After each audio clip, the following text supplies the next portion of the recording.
द्वापर युग के शक्तिशाली योद्धाओं में जरासंध का नाम भी गिना जाता है। जरासंध भगवान शंकर के परम भक्त थे। जरासंध मगध का राजा एवं मथुरा नरेश कंस का ससुर था। जरासंध के कारनामे जितने आश्चर्यजनक थे, उससे कहीं ज़्यादा दिलचस्प उसके जन्म की कहानी थी। जरासंध के पिता मगध नरेश बृहद्रथ को कोई संतान नहीं हो रही थी। संतान की लालसा में उन्होंने दूसरी शादी भी की, लेकिन संतान का सुख नहीं प्राप्त कर सके। थक हार कर बृहद्रथ ऋषि चंद्रकौशिक की शरण में चले गए और उनकी खूब सेवा की, जिसे ऋषिवर प्रसन्न हुए। उन्होंने राजा को एक फल देकर कहा कि इस फल को अपनी धर्मपत्नी को खिला देना, तुम्हें पुत्र रत्न की प्राप्ति होगी। फिर बृहद्रथ ने वहां से प्रस्थान कर अपने महल पहुंचकर ऋषि द्वारा दिए गए फल को दोनों रानियों को आधा आधा खिला दिया। 9 महीने के उपरांत दोनों रानियों को पुत्र की प्राप्ति तो हुई, लेकिन आधा आधा। यह देख रानियां डर गई, दोनों टुकड़ों को बाहर फेंकवा दिया। उसी समय वहां से गुजर रही जरा नाम की राक्षसी ने दोनों डरों को देखा। जब उसने जीवित शिशु के 2 टुकड़ों को देखा तो अपनी माया से उन दोनों टुकड़ों को जोड़ दिया, जिससे 2 टुकड़े एक शिशु बन गया। फिर वह बालक जोर जोर से रोने लगा।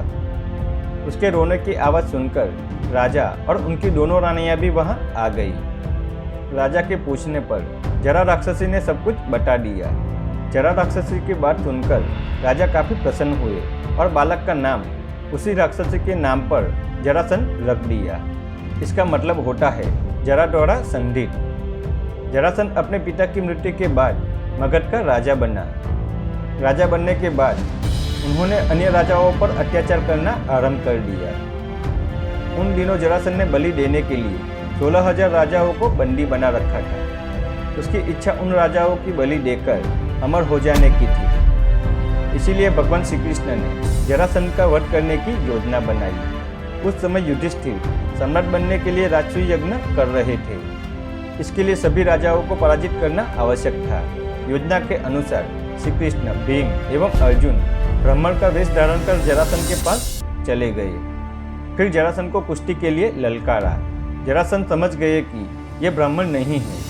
जरासंध के कहने पर भगवान श्री कृष्ण ने अपना वास्तविक परिचय दिया। जरासंध ने भीम से कुश्ती लड़ने का निश्चय किया। राजा जरासंध और भीम के बीच भीषण युद्ध हुआ। राजा जरासंध और भीम का युद्ध 13 दिन तक लगातार चलता रहा। 14वें दिन भीम ने श्री कृष्ण के इशारे को समझकर जरासंध के शरीर के 2 टुकड़े कर दिए।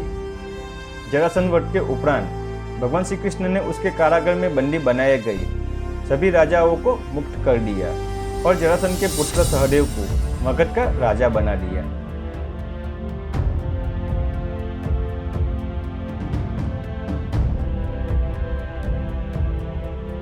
दोस्तों, जरासंध की कहानी पसंद आए तो लाइक करें, कमेंट सेक्शन में जय श्री कृष्ण अवश्य लिखें। साथ ही ऐसी वीडियो की जानकारी के लिए हमारे चैनल को सब्सक्राइब करें।